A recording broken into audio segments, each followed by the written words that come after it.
एक हंस ने एक कौआ से दोस्ती कर ली।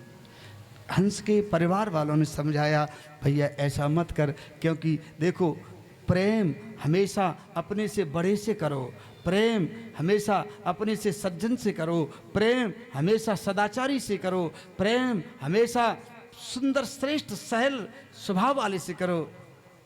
हंस ने जैसे ही अपने पूर्वजों की बात नहीं मानी, पूर्वजों की बात न मानने वाला, माँ तो पिता गुरु प्रभु की वाणी विनय विचार करो शुभ।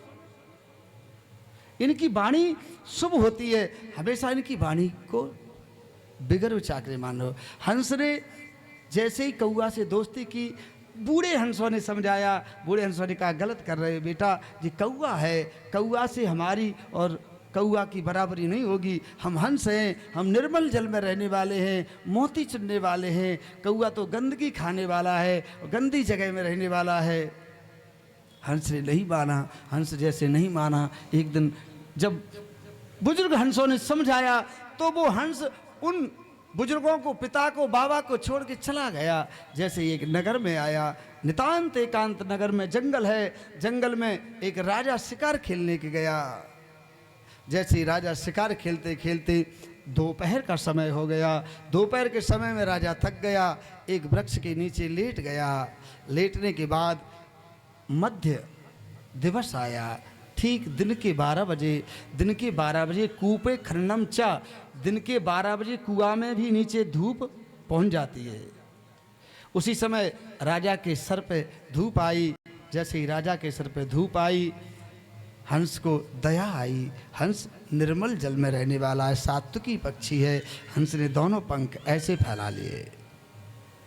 राजा जमीन पे लेटा, हंस ऊपर डाली पे बैठ के दोनों पंख ऐसे फैला लिए। राजन कौआ ने कहा चलो छोड़ो, ये तो मनुष्य है, इनको छोड़ो, क्या लेना देना है। हंस ने कहा नहीं, पांच ने कहा हम ऐसे काम नहीं करेंगे। कौआ ने कहा नहीं चलो वही। हंस ने कहा नहीं जाएंगे। कौआ नीचे की डाली पे बैठ गया, हंस ऊपर की डाली पे था। कौआ ने बैठ के बाद राजा के ऊपर बीट कर दी। जैसे ही बीट की, राजा के वक्षस्थल पे बीट गिरी और कौआ उड़ गया। कौआ जैसे ही उड़ा, हंस ने आज पंख फैलाए बैठा रहा। राजा की आंख खुली, राजा ने एकदम सीधे से तरकस से बाण चला दिया। जैसे ही बाण चलाया, हंस के हृदय में लगा, हंस रोने लगा। जैसे ही हंस रोया, राजा को दया आई। राजा ने पूछा क्यों रो रहे हो, क्या बात है।